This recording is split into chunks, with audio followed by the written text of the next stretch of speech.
السلام علیکم ورحمۃ اللہ وبرکاتہ. کیا حال ہے سب کا؟ نحمده ونصلی علی رسولہ الکریم. اما بعد فاعوذ باللہ من الشیطان الرجیم. بسم اللہ الرحمن الرحیم.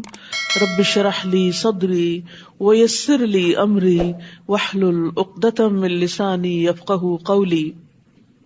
عقبہ بن عامر رضی اللہ عنہ سے روایت ہے کہ رسول اللہ صلی اللہ علیہ وسلم اس حال میں تشریف لائے کہ ہم صفہ میں تھے، مسجد نبوی کے ساتھ ہی جو چبوترا تھا جہاں طالب علم بیٹھا کرتے تھے.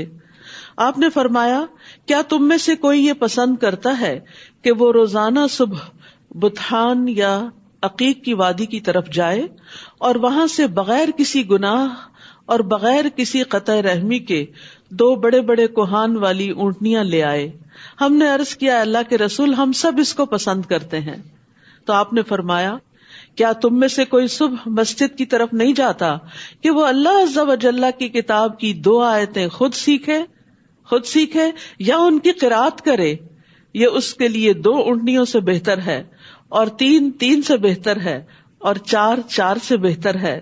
اس طرح ان آیتوں کی تعداد اونٹنیوں کی تعداد سے بہتر ہے. تو الحمدللہ آپ مسجد آتے ہیں، اللہ کی کتاب سیکھتے ہیں اور کئی آیات سیکھتے ہیں.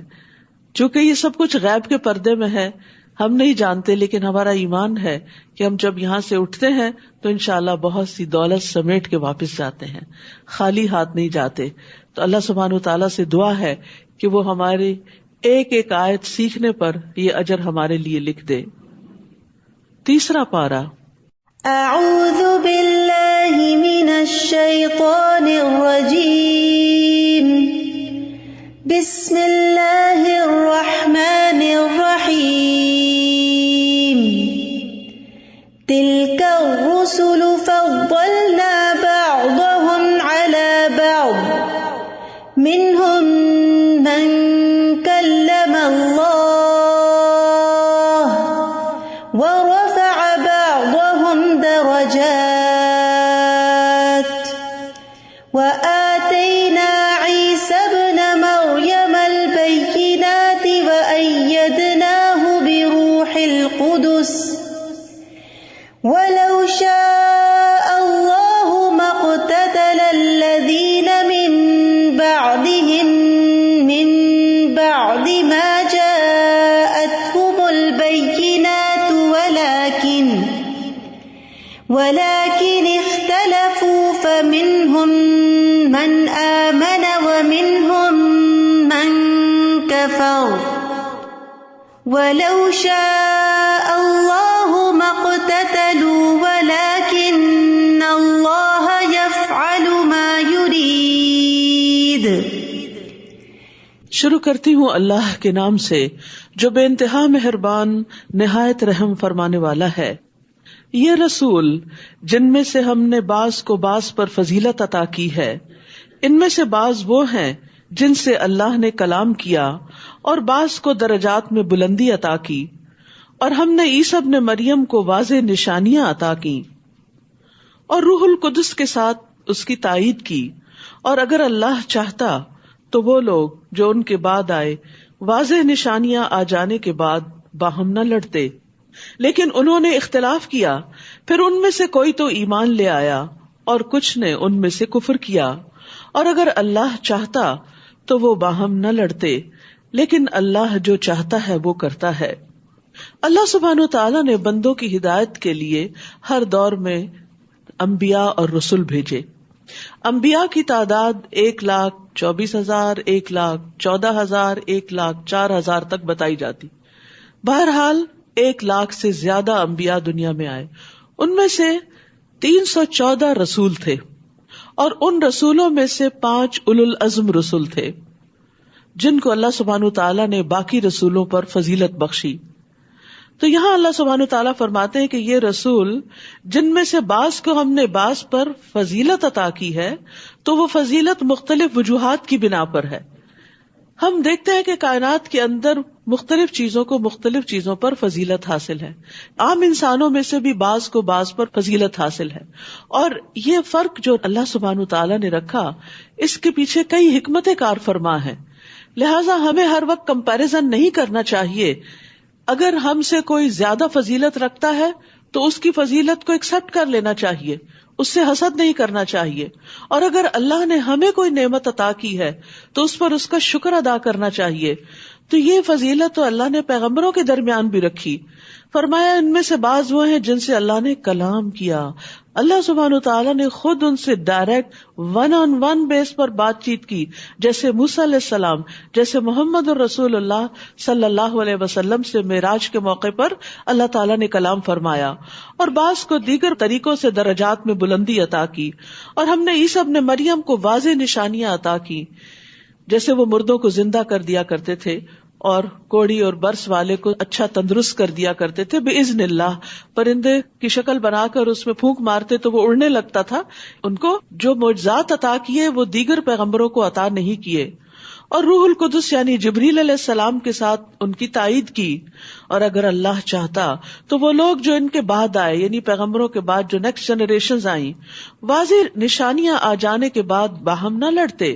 لیکن انہوں نے اس میں اختلاف کیا, یعنی دین تو سب کو ملا تھا لیکن بعد میں لوگوں نے اس کی انٹرپریٹیشن میں فرق کر کے ایک دوسرے سے اختلاف کیا.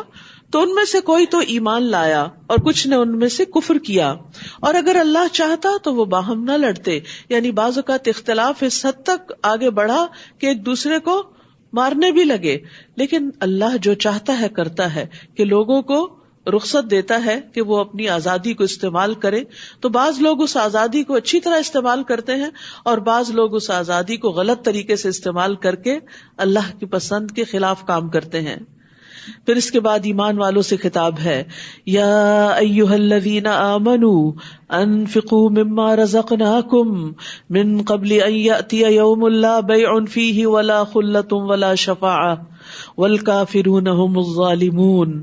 اے لوگو جو ایمان لائے ہو, خرچ کرو اس رزق میں سے جو ہم نے تمہیں دیا ہے, ہمارے دیے ہوئے میں سے آگے دیا کرو, اس سے پہلے کہ وہ دن آ جائے, یعنی قیامت کا دن, جس میں نہ کوئی خرید و فروخت ہوگی اور نہ کوئی دوستی اور نہ کوئی سفارش کام آئے گی, اور کافر لوگ ہی دراصل ظالم ہیں, یعنی جو اللہ کو مانتے نہیں, اللہ کا حق نہیں دیتے, وہ اپنے آپ پر ظلم کرتے ہیں.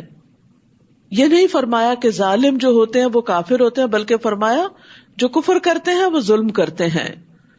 پھر آیت الکرسی ہے جو قرآن مجید کی سب سے عظیم آیت ہے, شیاطین سے حفاظت کرنے والی آیت ہے, جنت میں لے جانے والی آیت ہے. رسول اللہ صلی اللہ علیہ وسلم نے فرمایا, جو شخص ہر فرض نماز کے بعد آیت الکرسی پڑھے اس کو موت کے علاوہ کوئی چیز جنت میں جانے سے نہیں روک سکتی. تو اپنے ایکشن پوائنٹس میں لکھ لیجئے کہ ہم نے ہر فرض نماز کے بعد آیت الکرسی لازماً پڑھنی ہے. اللہ لا الہ الا هو الحی القیوم لا تأخذه سنة ولا نوم له ما في السماوات وما في الأرض من ذا الذي يشفع عنده إلا بإذنه يعلم ما بين أيديهم وما خلفهم ولا يحيطون بشيء من علمه إلا بما شاء وسع كرسيه السماوات والأرض ولا يؤوده حفظهما وهو العلي العظيم. اللہ نہیں کوئی الہ برحق مگر وہی, زندہ ہے, سب کو قائم رکھنے والا ہے, نہ اسے اونگ آتی ہے اور نہ نیند. آسمانوں اور زمین میں جو کچھ ہے اسی کا ہے, اصل مالک وہی ہے. کون ہے جو اس کے اذن کے بغیر اس کے ہاں سفارش کر سکے؟ وہ جانتا ہے جو ان کے سامنے ہے اور جو ان کے پیچھے ہے, اور وہ اس کے علم میں سے کسی چیز کا احاطہ نہیں کر سکتے مگر جتنا وہ چاہے. اس کی کرسی نے آسمانوں اور زمین کو گھیر رکھا ہے اور ان دونوں کی حفاظت اس کو نہیں تھکاتی, اور وہ بلند تر ہے, بہت بڑا ہے. یہ آیت جو ہے اس میں اللہ سبحانہ تعالیٰ کی 26 صفات کا ذکر ہے, یعنی یہ واحد آیت ہے جس میں سب سے زیادہ اللہ سبحانہ تعالیٰ کی صفات اور اسماء کا ذکر ہے. 5 نام ہیں اور باقی سب صفات ہیں. تو اللہ سبحانہ تعالیٰ ہی حقیقی الہ ہے اور عبادت کے لائق ہے. وہ زندہ ہے، اسے کبھی موت نہیں آئے گی، وہ ہمیشہ سے ہے، ہمیشہ رہے گا۔ اس کے برعکس ہم انسان، اگر ہمیں کھانا نہ ملے تو ہم مر جائیں، اگر ہمیں زیادہ سردی لگ جائے تو ہم مر جائیں، زیادہ گرمی لگ جائے تو مر جائیں، بیمار ہو جائیں تو مر جائیں، اور مرنا تو بالآخر ہے ہی اگر ان میں سے کوئی سبب بھی نہ بنے۔ اور اسی طرح باقی تمام مخلوقات، کل من علیہا فان، ہر ایک کو فنا ہے، لیکن اللہ سبحانہ تعالیٰ کو فنا نہیں ہے، وہ ہمیشہ سے زندہ ہے، زندہ رہے گا، سب کو قائم رکھنے والا ہے۔ نہ صرف یہ کہ زندہ، بلکہ سب کی زندگی اس کے دم سے قائم ہے، اور اس لیے بھی کہ اسے نیند نہیں آتی، اسے اونگ بھی نہیں آتی، کیونکہ اگر وہ سو جائے تو جن چیزوں کو اس نے تھام کے رکھا ہوا ہے پھر ان میں سے تو کچھ بھی باقی نہ رہے۔ یعنی ہم سب کی زندگی اس بات کی دلیل ہے کہ ہمیں پیدا کرنے والا جاگتا رہتا ہے اور ہماری حفاظت کرتا ہے۔ آسمانوں اور زمین میں جو کچھ ہے اسی کی ملکیت ہے، کوئی اس کے اذن کے بغیر سفارش نہیں کر سکتا، لہٰذا اس کو ہر دم راضی رکھنے کی کوشش کرنی چاہیے۔ اس کا علم اتنا زیادہ ہے کہ وہ ہمارے مستقبل اور ماضی ہر چیز سے واقف ہے۔ یا یہ کہ ہمارے آگے کون ہے اور پیچھے کون، کیا اس وقت پتا ہے آپ کو آپ کے آگے کون سے فرشتے ہیں، اور کیا آپ کو پتا ہے آپ کے پیچھے اس وقت کون سے شیاطین ہیں، اور آپ کے آس پاس کون سی مخلوق گھوم رہی ہے؟ ہمیں نہیں پتا، لیکن اللہ سبحانہ تعالیٰ کو علم ہے کہ کون شخص کہاں کس جگہ پر ہے اور اس کے آس پاس کیا ہو رہا ہے، اور وہ اس کے علم میں سے کسی چیز کا احاطہ نہیں کر سکتے۔ ہم اللہ کے علم کے بارے میں نہیں جانتے مگر جتنا وہ چاہے، اور اللہ سبحانہ تعالیٰ کے علم کے مقابلے میں ہمارا علم، ساری مخلوق کا علم اتنا نہیں جتنا سمندر کے مقابلے میں ایک قطرہ ہوتا ہے۔ اس کی کرسی نے آسمانوں اور زمین کو گھیر رکھا ہے، اور ان دونوں کی حفاظت، آسمان و زمین کی حفاظت اس کو نہیں تھکاتی، اور وہ بلند تر ہے، بہت بڑا ہے۔ آپ دیکھیے کوئی چیز جو زمین پر بہت بڑی نظر آتی ہے، جب وہ اوپر اٹھنا شروع ہوتی ہے تو کیا ہو جاتی ہے؟ جیسے جہاز ہے، ایئر بس، ہاں آپ دیکھ کتنا بڑا جہاز ہوتا ہے، زمین پہ کھڑا ہوتا ہے ایک ہیبت سی ہوتی ہے، آپ اندر جاتے ہیں تو ایک دنیا نظر آتی ہے، لیکن جب وہ جہاز فضا میں جاتا ہے تو کتنا سا نظر آتا ہے، خاص طور پر جو اونچی فلائٹ پہ ہوتے ہیں تو بالکل ایک چھوٹا سا نقطہ آپ کو فضا میں سے گزرتا ہوا نظر آتا ہے۔ لیکن اللہ سبحانہ وتعالیٰ بلند بھی اور عظیم بھی ہے، وہ بڑا بھی ہے، یعنی بلندی اس کی عظمت کو کم نہیں کرتی، تو وہ ہر اعتبار سے بہت بڑا ہے۔ پھر فرمایا لا اکراہ فی الدین، دین کے بارے میں کوئی جبر نہیں، کوئی کسی کو زبردستی مسلمان نہیں کرے گا اور نہ ہی زبردستی اسلام کے اندر داخل کرے گا، کیونکہ اگر کر بھی لیا تو وہ کس کام کا، وہ تو آ کر کچھ عمل بھی نہیں کرے گا، الٹا بگاڑ اور فساد ہی پیدا کرے گا۔ تو اس لیے اس چیز سے روک دیا گیا کہ کوئی کسی کے اوپر اسلام کے معاملے میں جبر کرے، لیکن ایک دفعہ جب کوئی اسلام کے دائرے میں داخل ہو جائے تو پھر اس پر لازم ہے کہ وہ ان چیزوں کی پابندی کرے جو اس پر اسلام لانے کے بعد عائد ہوتی ہے۔ بالکل اسی طرح جیسے آپ کسی بڑی آرگنائزیشن کے دفتر کے پاس سے گزرے، آپ پہ کوئی پابندی نہیں جو اندر والوں پہ ہے، لیکن اگر آپ اس کا حصہ بن گئے تو پھر آپ کو کچھ پابندیوں کا سامنا کرنا ہوگا۔ یہ بالکل لاجیکل سی بات ہے۔ فرمایا یقیناً ہدایت گمراہی سے الگ ہو چکی ہے، تو جو کوئی طاغوت کا انکار کرے اور اللہ پر ایمان لائے تو یقیناً اس نے ایک مضبوط کڑا تھام لیا، یعنی اس نے ایسے دین کو اپنا لیا لانفصام لہا، جس کو ٹوٹنا نہیں، یعنی اس میں ہر مسئلے کا حل اور ہر سوال کا جواب ہے، اور اللہ خوب سننے والا، خوب جاننے والا ہے۔ اللہ ولی الذین آمنوا یخرجہم من الظلمات الی النور، اللہ ان لوگوں کا دوست ہے جو ایمان لائے۔ سبحان اللہ، یہ ایمان کا سب سے بڑا انعام ہے کہ اللہ کی دوستی نصیب ہوتی ہے، اللہ کا ساتھ نصیب ہوتا ہے۔ وہ انہیں اندھیروں سے نور کی طرف نکال لاتا ہے، یعنی ان کا معاون و مددگار ہے، ان سے محبت کرتا ہے، اپنے علاوہ کسی اور کے ان کو حوالے نہیں کرتا، ان کی ہدایت کا ذمہ دار ہے، اور پھر یہ کہ انہیں روشنی عطا کرتا ہے، کفر سے نکال کر اسلام کی طرف لانے کے بعد علم کی طرف لاتا ہے، یعنی جہالت کے اندھیروں سے نکال کر علم کی روشنی کی طرف لاتا ہے۔ اور وہ جنہوں نے کفر اختیار کیا ان کے دوست طاغوت ہیں، یعنی شیاطین ہیں، جو انہیں نور سے اندھیروں کی طرف نکال لے جاتے ہیں، غلط راہیں اور غلط کام سجھاتے ہیں۔ یہی لوگ آگ کے ساتھی ہیں جو اس میں ہمیشہ رہنے والے ہیں۔ یہ سب سے بڑی تکلیف دہ اور نقصان دہ بات ہے کہ انسان کا انجام اتنا بھیانک ہو۔ پھر اس بات کے پروف میں کہ اللہ کس طرح ایمان والوں کا دوست ہے کچھ واقعات بیان کیے گئے.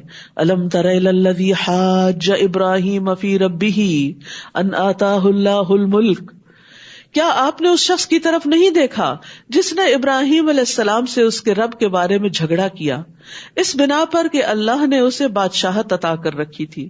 کہا جاتا ہے کہ نمرود بادشاہ کی طرف اشارہ ہے یہاں. جب ابراہیم نے اس سے کہا میرا رب وہ ہے جو زندگی دیتا ہے اور موت دیتا ہے، ابتدا اور انتہا کی بات کر دی گئی، زبردست دلیل دی. اس نے کہا میں زندگی دیتا ہوں اور میں موت دیتا ہوں. 2 قیدیوں کو بلایا، ایک کو چھوڑ دیا، ایک کو مار ڈالا. کہا دیکھا میں نے مار دیا. ابراہیم علیہ السلام نے کہا ایسا ہے تو بے شک اللہ سورج کو مشرق کی طرف سے لاتا ہے، تم اس کو مغرب کی طرف سے لے آؤ، تم اپنی طاقت دکھا دو اگر تم ہی الہ ہو. تو اس پر وہ شخص جو کفر اختیار کیے ہوئے تھا ہکا بکا رہ گیا، لیکن بات نہ مانی، اس نے حق کو تسلیم نہ کیا. کیوں؟ واللہ لا یہدی القوم الظالمین، اور اللہ ظالم لوگوں کو ہدایت نہیں دیتا. کون ہے یہ ظالم؟ جو حق کو پہچان لیتے ہیں، جان لیتے ہیں، لیکن مان کے نہیں دیتے.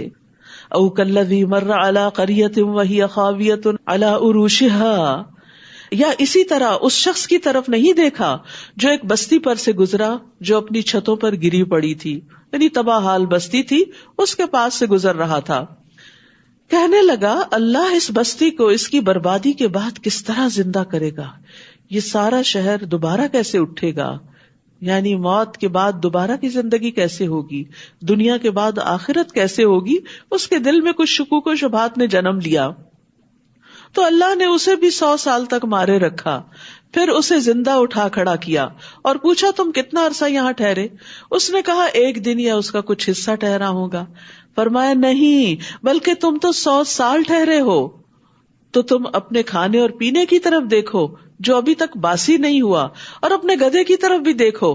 یہ اس لیے کیا تاکہ ہم تمہیں لوگوں کے لیے ایک نشانی بنا دیں. یعنی 100 سال بعد کوئی کسی سوسائٹی کے اندر زندہ ہو تو ان کے لیے کتنا بڑا عجوبہ ہوگا، اور وہ نشانی ہی بن جائے گا نا کہ اللہ نے اس کو مرنے کے بعد دوبارہ اٹھا کھڑا کیا دنیا میں ہی. تو ایسے ہی اللہ قیامت کے دن بھی اٹھائے گا. اور اپنے مردہ بوسیدہ گدھے کی ہڈیوں کی طرف دیکھو، ہم کس طرح انہیں اٹھا کر جوڑتے ہیں، پھر انہیں گوشت پہناتے ہیں. تو جب اس کے لیے یہ کرشمہ ظاہر ہو گیا تو کہنے لگا میں جان گیا، یعنی گویا میں مان گیا کہ بے شک اللہ ہر چیز پر خوب قدرت رکھتا ہے. نمرود کو اللہ نے ہدایت نہیں دی. اس شخص کے اندر بھی ڈاؤٹس تھے، لیکن یہ حق کی تلاش میں تھا، اسی لیے اس کے ذہن میں سوال اٹھ رہے تھے. کچھ لوگ سچائی کی تلاش میں ہوتے ہیں، ان کے ذہن میں بہت سی کنفیوژن ہوتی ہیں، سوال ہوتے ہیں. اللہ سبحانہ وتعالیٰ ان کی رہنمائی کا انتظام کر دیتا ہے، ان کو کسی ایسے شخص سے ملوا دیتا ہے، ایسا واقعہ یا حادثہ زندگی میں گزر جاتا ہے کہ جس کی بنا پر انہیں حقیقت سمجھ میں آ جاتی ہے. قال اعلم ان اللہ علی کل شیء قدیر، کہنے لگا میں جان گیا، مجھے معلوم ہو گیا اس واقعے سے کہ بے شک اللہ ہر چیز پر خوب قدرت رکھتا ہے، وہ مرنے کے بعد دوبارہ زندگی بخش سکتا ہے. وَإِذْ قَالَ إِبْرَاهِيمُ رَبِّ أَرِنِي كَيْفَ تُحْيِي الْمَوْتَى، اور وہ وقت بھی یاد کرو جب ابراہیم علیہ السلام نے کہا اے میرے رب مجھے دکھا تو مردوں کو کس طرح زندہ کرے گا. فرمایا کیا بھلا تم ایمان نہیں رکھتے؟ اس نے کہا کیوں نہیں، لیکن یہ سوال اس لیے کر رہا ہوں تاکہ میرا دل مطمئن ہو جائے. پہلا شخص نمرود کافر تھا، دوسرا بین تھا، یہاں تیسرا ایمان کے اعلیٰ ترین درجے پر تھا، لیکن اس کے باوجود بھی دل کو ایک اور طرح کا قرار اور راحت چاہیے ہوتی ہے جو ابراہیم علیہ السلام جیسے ایمان لانے کے بعد بھی انسان کے اندر کی ضرورت ہوتی ہے. کہا تم مختلف پرندوں میں سے 4 لے لو، پھر انہیں اپنے سے مانوس کر لو، پھر ان کو ذبح کر کے ان کے ٹکڑوں میں سے ہر پہاڑ پر ایک حصہ رکھ دو، پھر انہیں بلاؤ، وہ سب تمہارے پاس اڑتے ہوئے آ جائیں گے، اور جان لو کہ بے شک اللہ بہت زبردست ہے، خوب حکمت والا ہے.